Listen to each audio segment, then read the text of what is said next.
Hey everybody, this is Mitch. I made some minor updates to my 3D printer workstation. As Adam Savage says, your workshop is a system. It's constantly growing, and that's no different with your 3D printer station. So let's cover a few things that we did here. So first off is I added a new shelf at the bottom to store supplies and other accessories and things. I also added another filament storage rail at the top.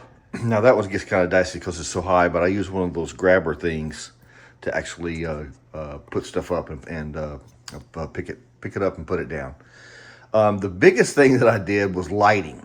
The lighting, I think I told you the last time, was really the wrong thing because it was always in your face, and that just drove me crazy. So I did a couple of things that seemed to work on paper. I should have learned the lesson from my from adding some of these lights to my kitchen, but I didn't. And so here's the deal. So you'll see I have these lights, different places around there. There's 4 of them. It's 2 sets. They're controlled by that controller over on the wall. They can act independently or together, depends on where you point the controller stuff. They work really great. As you can see, they have different levels of intensity, from bright white to a warm. Works great, except for the fact that they're not meant to be used all the time. They're rechargeable, and if you leave them running for a couple hours or whatever, they'll just drain out and you have to replace them. I didn't learn that lesson from my kitchen where I have similar under-counter lights. They're great if they're intermittent. But one of the cool things about this is there's actually a timer where you can click the timer and it will shut off after 10 or 30 minutes or whatever, which is great. But what you really need in a setup like this is consistent powered light. So let me get you up close and we'll talk about some of the things we did here with that and the other things.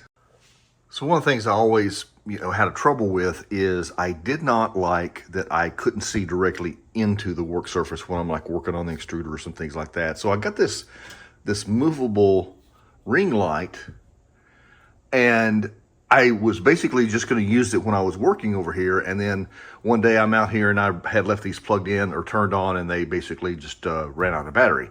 And I turned this on and it worked perfectly. And I'm like, well, all I need is one of those, maybe 2 of them. This is the short neck version. It's like 17 inches. They make like a 27 inch.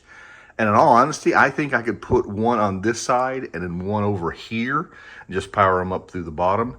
And I think that might be sufficient. So I may get another one of these and try that out. I do like these. Like I said, they have different levels of heat as far as, oh yeah, it's got colors too, which like I don't need. But anyway, they're just, you're going to spend most of your time charging them, and I think that's just a complete waste of time and energy. So I'll probably get another one of those and then take those down and just put them on Marketplace or try to use them somewhere in the house. But like I said, I do like it. I can just take the controller, and if you're far enough back, you can control all of them. Some of them will get kind of irritated with you because you don't do it right. You end up playing, basically turn them off by hand. But that works really well. I mean, I'm pleased with the lights. It's just the fact that they're just kind of hit or miss as far as power goes. But like I said, I knew that going into it from my other experience putting solar lights in my kitchen. So a few other things I did is I moved the AMS Lite to a vertical mount again. I got a different mount this time. Seems to fix the issues that I had before, which was it was binding and not rolling correctly. So I fixed that. And then I've been playing with putting the external spool up on this, but I have to, since it's so wide, I have to be able to get a spool on here as well as get a spool off of the AMS. And so it usually goes down here with this mount that I printed here, and it sticks out on the left-hand side there. That works just fine. I was hoping to just kind of get it out of the way. I'm not really happy with it, to be quite honest, so I don't know if I'm going to keep that or put it back here. I did find a different version of the mount. As you can see where the screw holes are here, I did move it. I had it closer and I realized, no, that's way too close and was not going to work. So anyway, so that's kind of experiment. I don't print, and the only reason I have this is print AMS, which I do very rarely, so it's not a huge deal. It's just kind of an experiment when I got back from out of town the other day.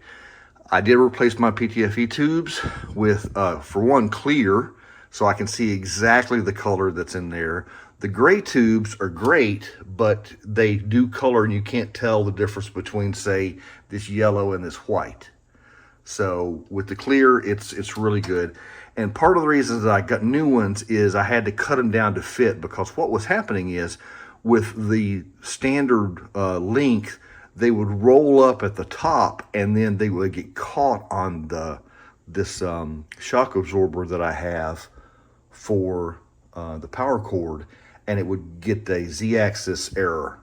Now what's funny, I learned, because I was out of town, I was trying to print something, is it would give you the Z-axis error on the top on the screen, but would not tell you in Bambu Handy that's what the error is. You just got a canceled message, which I found was very fascinating, but that's a different story. So anyway, so I cut these to size. They're all the same size, and rerouted them, and they've worked perfectly so far. Another light that I got, this is just a bit of the overkill, but I did it anyway.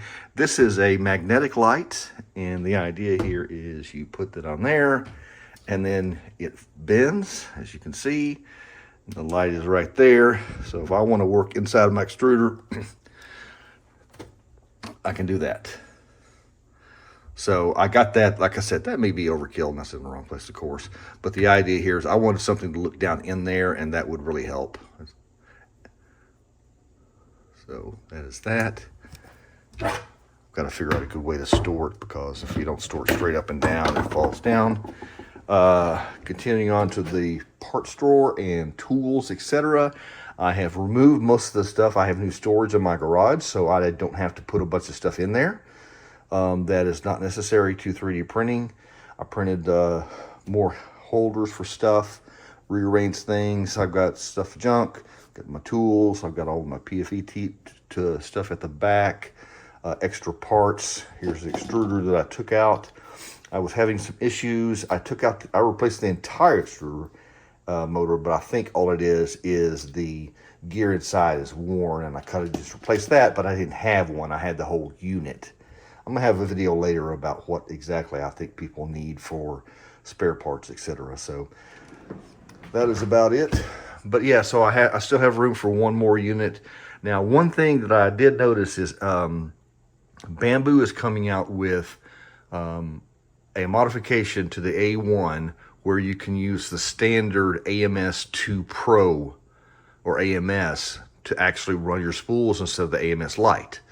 Now the problem is the regular AMS is a box that sticks out to about right here, I think.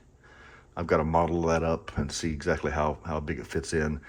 That's going to change the way everything is in here. So I think I have room. I may probably have to create a shelf or something to put it on, which is fine. But that will go above that and will replace the AMS Lite. And so that's just a new development they're still working on. I think it's still in beta at this point in time. But basically there's another connector that you connect over here, and then you connect that to the AMS. You put one tube from the hub into the AMS connector here, and then that allows you to use up to 4 AMSs chained together. So it should work with AMS, the AMS 2 Pro, and I think that's it. But it does not work in conjunction with the AMS Lite.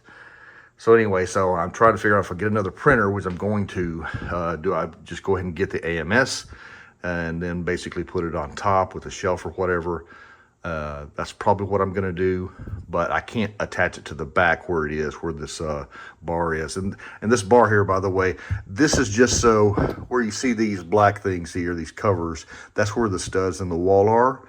And I put this here so that I could do like what I did here. So I need to move stuff around, but I don't need to be concerned with this. So this is a piece of cherry just to make it look pretty. So just not a piece of 2x4 sticking out.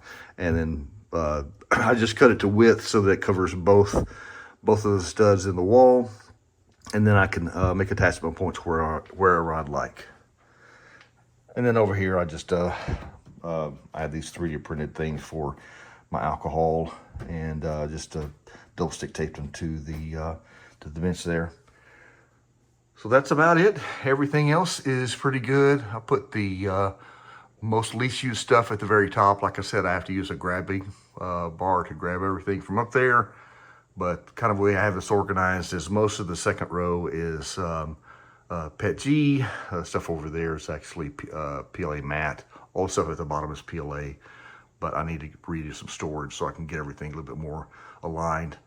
But that's it. So yeah, a few minor modifications. I think the lighting is the thing I'm most excited about.